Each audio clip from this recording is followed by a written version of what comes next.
From Eyewitness News, this is Newsmakers.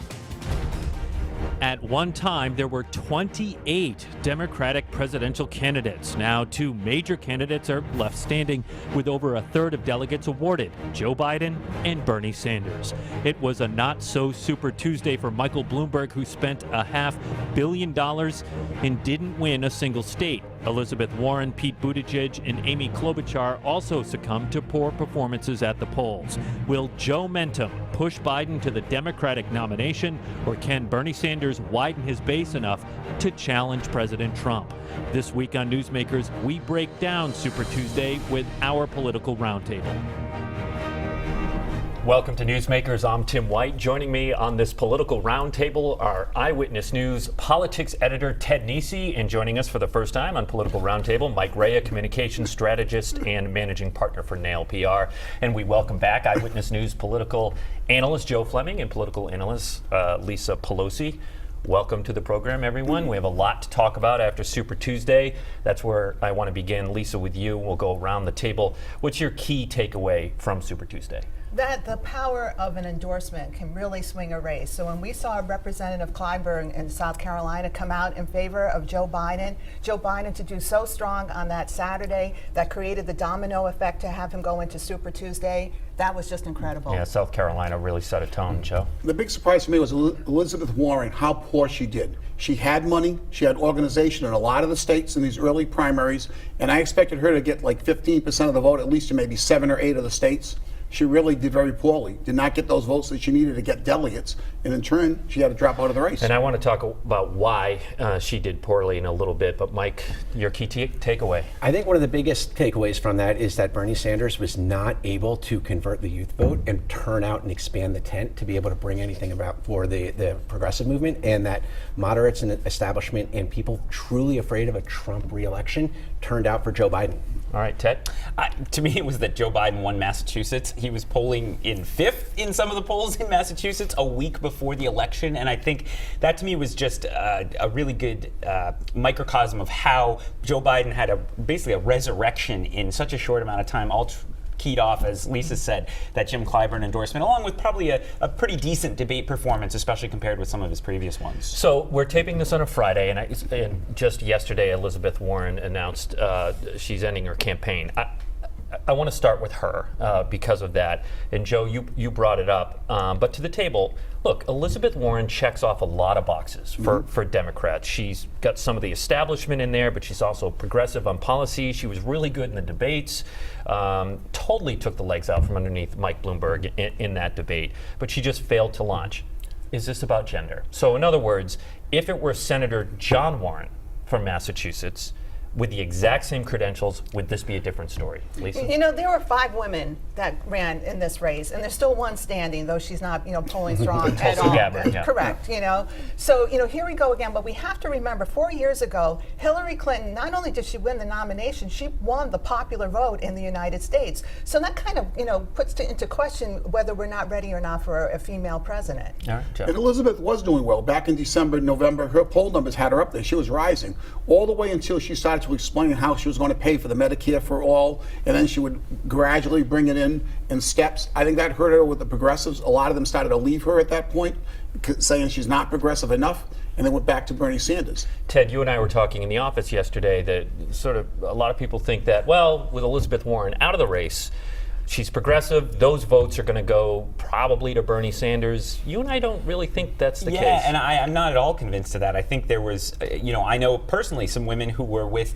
Elizabeth Warren. They liked her policies, but they also were excited about trying again to get a woman elected president. And Bernie Sanders doesn't tick that box, nor does Joe Biden. But I think, I think the Bernie Sanders movement has always been very much about Bernie Sanders, and people either really love the guy or they haven't been with him then and they don't seem to be with him now. So it was telling to me that she didn't endorse. Right. You saw Amy Klobuchar and Pete Buttigieg just immediately endorse Joe Biden. Elizabeth Warren, it's not clear if she'll endorse anytime soon. Mike? I think you're exactly right on that, but I also think it's even more that Bernie Sanders represents such an upending of the system. Elizabeth Warren is very, very much in this line of a progressive, someone who wants to make change, but wants to work within the systems and the institutions as they exist and change them from within. And I think that is something that's a dichotomy. And a lot of her more progressive supporters are people who are institutionalists, who are people who want to continue to see government work and get it to work again, not to revolutionize or blow up the system as we know it. Do you think she's going to endorse a candidate, Mike? I think at the end of the day she will. My gut is that she probably will back Biden, but it probably won't be until June or July as we get a little bit closer to the convention. Got it. That's exactly what she did 4 years ago. She didn't endorse any candidate. Hillary Clinton pretty much had the nomination locked up. And I think Mike makes a good point. I mean, Joe Biden's saying we don't need the revolution, which Bernie Sanders wants to bring. We just need change. And I think a lot of Warren people say, yeah, we need the change. We don't need the total revolution. So I think Biden's going to pick up a lot of the Warren votes.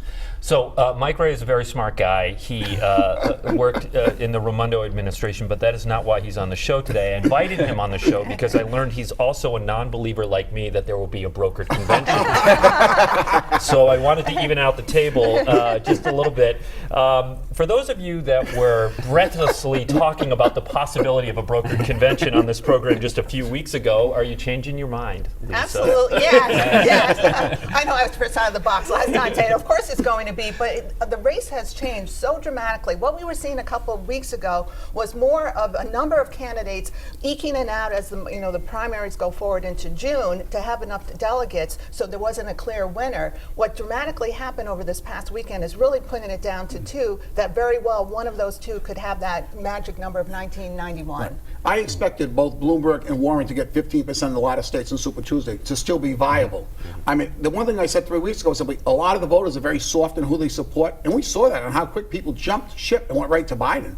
As soon as Bloomberg started to sink, and that's Elizabeth Warren, that's when it started to change. When she attacked him in that first debate, and he was absolutely horrible, his support went down, and a lot of his voters were Joe Biden votes. And he was up in the polls first or second in a lot of these states. He started to go down, Biden ended up grabbing all those votes. The other thing is, I think a lesson I learned from the past week is the Democratic Party is still different from the Republican Party institutionally, which is I had watched 2016 over and over. Everyone thought, oh, now is when the more traditional Republicans come together, back one candidate, and head off Donald Trump, and it never happened. So I think a lot of us thought, well, Bernie Sanders looks like he can run the same play. Not getting majorities, maybe even not getting really strong wins in a lot of states, but if the other candidates keep splitting the vote and bicker among themselves and no one gets behind them, Bernie Sanders can win with a relatively low percentage. Right. We saw that was not the Democratic Party coalesced, as Lisa said, extraordinarily quickly in the last couple of days. Right. It's similar. Like, people always used to talk about Republicans don't fall in love, they fall in line. We're seeing this year that Democrats are falling in line. There will be time for everyone to fall in love with Joe Biden if he does continue to march on the path that he's going to, but Democrats have one goal in mind, and it is beating Donald Trump. And I think the thing with Bernie Sanders, remember, is people thought he has all of these votes ahead of time. I think probably 20-25% of his votes 4 years ago were people who did not like Hillary Clinton and would never vote for her. We're seeing it. In Vermont, he got 35% less vote than he did 4 years ago, his home state. So I think a lot of these states, his numbers have been way down, and he's not getting the young people out to the polls either. That's the other thing. Sanders' whole theory of the case in his campaign has been by calling for far more radical policies than a traditional Democrat would, you are going to activate so many voters, it'll swamp the other candidates. And we're just not seeing that. We're not seeing youth turnout go up. We're not seeing a huge fight. In fact, we're seeing turnout go up in the districts won by the other candidates, the more establishment people. You're seeing Biden increase the tent and expand the base by bringing older African-American voters out, even younger African-American voters out. And that's the coalition that Democrats are going to need in November to be able to win. A good example is Virginia. The young people turnout was down 4%, yet there was 400,000 more people who voted than in 2008.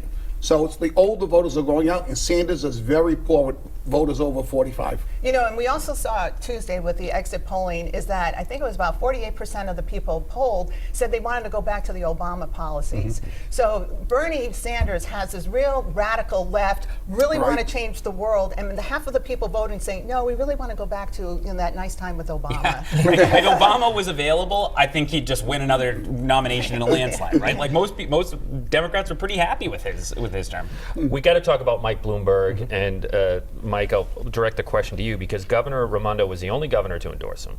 Clearly a political miscalculation. You worked closely with her for years, Mike.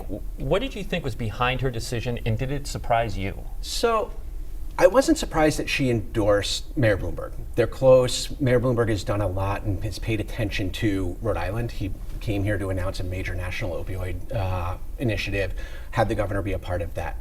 I was very surprised at how public and how active that she was with the campaign. When she was chair of the DGA, she wasn't out on the cable news circuit.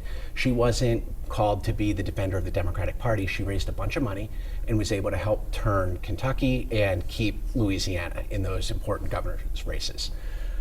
I do think that it was something that was probably a calculated risk that the team put in place to, where is this race going? And remember, when she endorsed 4 or 5 weeks ago, it was a very different race. I think we've all been wrong 10 or 15 times in that 4-week period about where we think the trajectory of this is going. So the question that I've been hearing from a lot of people when I bump into folks asking what happened with my former colleagues, or why did they jump onto, or why did she jump onto that race? Was it a miscalculation? Maybe. Is it going to have any sort of long-term impact on her? I don't think so. I think that there's a handful of political elites in Rhode Island who will be snarky about it, but she endorsed Biden very quickly. She's going to jump onto that campaign and do everything that she can to be able to help. She'll raise the money that she needs to. And just like every other Democrat that I've been talking about today, her firm focus is beating Donald Trump in November and making sure that the best path is there. I also think she lucked out because Bloomberg, if he was going to collapse, it's better for her to have him collapse hard and fast, which is what happened. I mean, the part of what was concerning to some, I know Raimondo folks, was, okay, if Mike Bloomberg stays just strong enough to hamper Joe Biden and help Bernie Sanders, but not strong enough to actually win the nomination, then anyone who's part of the Bloomberg effort is going to be a spoiler. Whereas because Biden surged so quickly and Bloomberg fell so fast, he was a non-factor almost immediately, which meant she could the next morning say, so happy for Joe Biden, he's doing great, we're all together now. I'm sure there was a quiet cheer when he got shellacked on Tuesday night. Well, so Lisa, to you, just final question on Bloomberg here. Yeah. Do you think his enormous wealth hurt him, and not just the optics of being a billionaire candidate, but it didn't force him to fundraise, so he never made that kind of connection with voters. In other words, if someone donates to a candidate, they feel some sort of ownership or connection to them. Here, Mike Bloomberg was for free, and you could just throw him away. Yeah, I mean, I think it was obscene, the amount of money that he spent, in this race. But in the end, we've talked about, it did put him up in the polls. At least, that he had a little bit of viability until he had to do a debate. But it also kind of questions, we always talk about candidates running, you always have to fundraise, and you media, you always weigh, is that candidate strong about how much money? Well, Biden didn't spend that much on Super Tuesday, and look how well he won. Right. So it really kind of calls into question the whole purpose of fundraising during a campaign. Free media, earned as media, as you guys saw, 2016. is still more powerful than paid media. 100%. And having good news coverage. And Donald Trump used it great in 2016. He was everywhere at the beginning.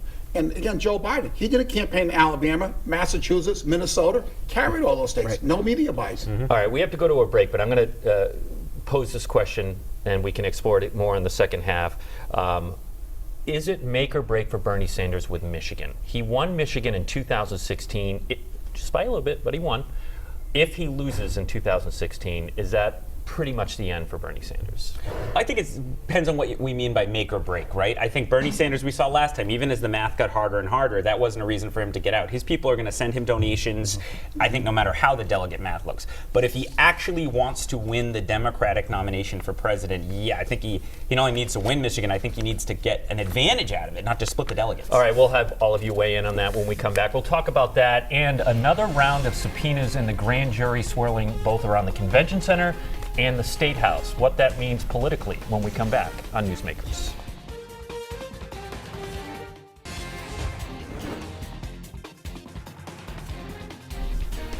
Welcome back to Newsmakers. I'm Tim White. This week, a political roundtable. We have our politics editor, Ted Nesi, Mike Rea from Nail PR, Eyewitness News political analyst Joe Fleming, and Lisa Pelosi, political analyst. We're going to go local here, and we've been reporting just several days ago, we reported that there was another round of subpoenas in the grand jury investigation swirling around the convention center and the State House.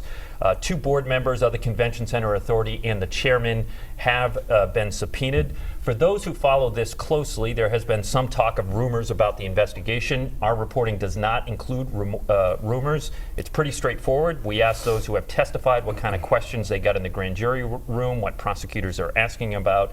And for those who choose to talk to us, so far it's been about the genesis of Speaker Mattiello's order for a controversial audit of the convention center. Now, these investigations can evolve, of course, but that is where we have it for now. With that out of the way, Mike, you've had a front row seat to the State House working for the Raimondo administration. What's your take on all of this? It's disappointing. Let me say this from the beginning. I think that over the course of Nick Mattiello's time as Speaker, he has accomplished some things. He has gotten some budgets passed. He has been able to help the governor be able to make progress on the state's economy. All of that said, this convention center stuff is not his first rodeo with investigations, with the grand jury, with other things that bring scorn to the state. Here's a guy who defended Frank Montanero's free college until he couldn't anymore. He defended Dr. Pedro until he couldn't anymore. He's had leadership get indicted and taken out of that office and serve jail time. And he, on this one, I don't necessarily know anything more that has been reported. But it's very disappointing as a Democrat in this state, as a Democrat who believes in core Biden-Obama Democratic values, that we are ceding moral ground to the Republican Party in the state, the Republican Party that Donald Trump is the head of. Blake Filippi looks great right now. He has done a lot to be able to give independents and Democrats a reason to look at Rhode Island Republicans. And the Rhode Island Democratic Party would be wise to start thinking about how they can start pulling some of that power back from the Speaker. If I can criticize my former boss for one thing, it's that she didn't do enough in 2014 and 2018 after the election to take more control over the state party. Because I think if she did, if the governor were the top leader of the state Democratic Party, it would give a lot of those General Assembly members a lot more courage to say the things they say privately, publicly. I also think you have a very strange dynamic at this point at the State House where I won't say it's all anyone's thinking about. There's some bills being looked at, et cetera, but it's top of mind for most reps and even a lot of senators a lot of the time. But they just don't know what to make of it, and they're not going to make any moves to make a change. Joe Shekarchi, who's widely expected to have the votes if Nick Mattiello goes, has to stay loyal for now. He's still the majority leader. So, you and I get the text messages from people when we have a news story saying, but what does it mean? And we say, we can't tell you anything but what we've reported. Well, I think one thing it does show is this is not on a fast track. The investigation is another round of subpoenas tell us that the grand jury is taking its time on this one. Joe? The problem is the General Assembly of Rhode Island has always had a bad image, and this keeps it going. I mean, it seems like every time you got a new speaker, something happens. We had it with Gordon Fox. We've had it before that. And the General Assembly just cannot change their image. And this doesn't help it at all. I mean, the Senate's staying clear of all this, but on the House side, it really looks very bad for them at this point. And you mentioned the timing of this. We're in an election year, and the Speaker, I think, is expected to run for a re-election. So what's going to happen up through June? So will his power stay strong, get him through the General Assembly session? Then we get into the summer. Will we really want to see something with the courts or Peter Neronen doing something to tilt the election going into November? But even more than that, I'm even thinking now about what we look at going into 2022. If we continue to have this hanging around the necks of Democrats in Rhode Island, are we making it more difficult for those who are going to be running for general offices and statewide offices on the 2022 ballot if he wins in 2020 and we have to continue hearing about this scandal and that scandal? When was the last time that he had a race that did not end up in some sort of BOE, ethics, or grand jury investigation? So as a Republican, yeah, thank you. I think the thing is to look at this year's elections before 2022. Sue Cienki said on the show that they're going to target General Assembly. They don't care about the Congressional and the Senate. They're going to look at the General Assembly. And I think she's going to target like 15 or 20 seats. Well, District 15 is one of them, right? Right. I mean, Yeah. But I'm just saying, they're going to look at areas where they feel they can win. They can use these issues to really help their candidates in these moderate areas, down in the Quidnick Island, down in South County. I don't think she's going to look in Providence, Pawtucket, solid Democratic areas. But they can pick up seats this year. And I think for rank and file, I mean, I think you're already seeing a political effect. I don't know that Barbara Ann Fenton Fung would have announced her candidacy for Mattiello's seat if she and her husband, Alan Fung, they know Cranston politics very well, had not said, he is weakened. And there's an opportunity here. And if the grand jury keeps going, and again, we don't know, it could end next week all of a sudden. But if it doesn't, for all the rank and file Democrats, is this something they're going to be asked about on the doorstep? Is this going to make people who are on the fence about running against them this fall, when June comes, say, you know what, I'm just going to run on get rid of the scandals at the General Assembly. I mean, that's not good news for other Democrats. But that's he key on Rhode has Island. survived. I mean, look, has, yeah. Mike rattled off a few scandals, and Steve Fries Sure, I came left close. a few off. And Steve Fries came close, but he has been able to survive.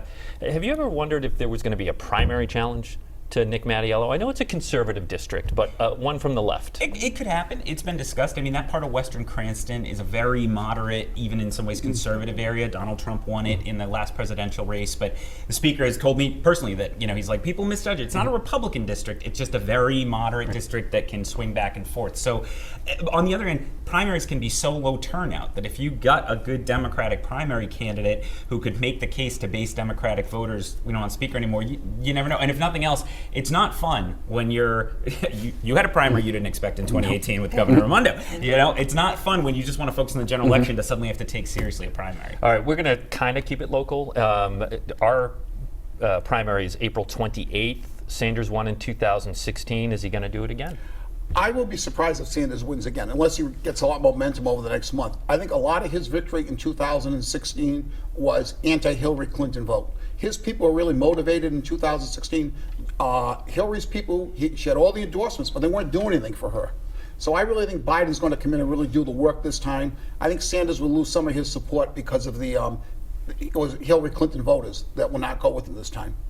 What do you call it, the Acela primary? It's called, I can't say I made it up. Right. The Acela primary, because a bunch of Northeast states, Rhode Island, Connecticut, New York, I think Pennsylvania, Joe, Maryland. Yep. Yeah, so a bunch of the states along the Acela train corridor. Delaware. Delaware, thank you, Lisa. Lisa always has Yeah. Lisa's always so prepared. I do think one interesting thing with the Rhode Island primary coming up, I always like to look at Bristol County, Massachusetts, because it's part of our region, but also often it can be a good sign of where Rhode Island's going. And you saw Joe Biden won almost every city in town. He won Joe Kennedy's congressional district, even though, again, no campaigning, as Joe said, he hadn't done anything. And you saw Bernie Sanders' numbers weaken, though he did win New Bedford, which was unexpected. The mayor's office had endorsed Warren, but that's what it is. Mayor Mitchell endorsed He Warren, did, right? so he and he's a popular mayor. And that's weird. Hey, New Bedford is maybe more liberal than we realize. But Fall River went for Biden, and Attleboro went for Biden, and Taunton went for Biden. Lisa, as Bill Clinton's advisor James McCarville famously said, it's the economy's stupid, and it's hard to see what the effect of the coronavirus is going to have on the economy. But markets are down, air travel's down. People just aren't going out as much. If the economy continues to plummet, will there be less tolerance for all the other stuff that swirls around President Trump? Could that put his presidency at risk? It's his strongest card going forward, and we know that. And I think we saw it the way he reacted to the coronavirus, said that he was really trying to tamp down any, this is, low risk and whatever. And then seeing how it's been snowballing right now, he knows politically, he knows that he needs to contain this coronavirus because it's so dramatically impacting the economy. And if this continues but on, so much of that is out of his control. I mean, so much of the economy is affected by China and but then it's the global economy. It's the lack of staff that he has. He let go a lot of people that should have been there to do the CDC work. So he in his absolute control of it, and then putting Mike Pence in control of it going forward. We'll see how well that goes. But he really needs to contain this because we're seeing just this week. Anyone watching the market, it's just been such a swing, and I don't see that smoothing out. Anyone watching the market, curious, meaning everyone. I'm curious, Mike and Lisa, because you were both communications directors to governors, granted different job from president, but you do have crises that come along that you don't expect. What do you do? He can't stop the coronavirus single-handedly. What do you do to try to manage it? It's going to be bad politically, probably no matter what. First, you need to put experts out. You need to get the politicians away from handling this because politicians are thinking news cycles at a time. This is actually a public health crisis. We need to be able to hear from doctors. We need to hear from people like Pete Gaynor. We need to hear from people who can give people clear facts, clear direction, and tell people what they don't know. Because that's what we're not hearing out of the White House, and that's what states are not getting from the CDC and from the federal government. But anytime that we had something like this in Rhode Island, the first thing that I did was I called the EMA communications director and the Department of Health communications director, and I said, I am here to do whatever you tell me to do. If you need me to tell every other PIO and every other cabinet secretary that they need to get out of your way, that's what I will do. But you tell me what the message is. You tell me when I need to be on TV. I think they're trying to do that. I'm sorry. No, go ahead. I was going to say, I think they're trying to do that. The only problem is Donald Trump keeps interfering with it. Right. If he keeps quiet, he could get the CDC being the front person on this.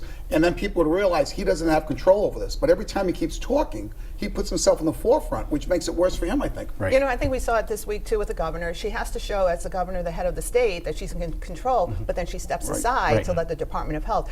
What Donald Trump had to do, which he didn't do when he had that initial press conference, he's blaming the change in the market on the Democratic candidate, you know, the primaries going forward. And, you know, always for him, it's always political. You know, everything's a connection with him, political. So he absolutely just needs to step aside right now. All right, Joe, less than a minute left. Did turnout on Super Tuesday tell you anything? Yeah, I think the turnout told me that the young people are still not coming out to vote, which Bernie Sanders is counting on. That the state like Virginia, the Won't turnout. any Democratic candidate need that come the general election? I think they will need it. They need the Bernie Sanders young vote that is there already.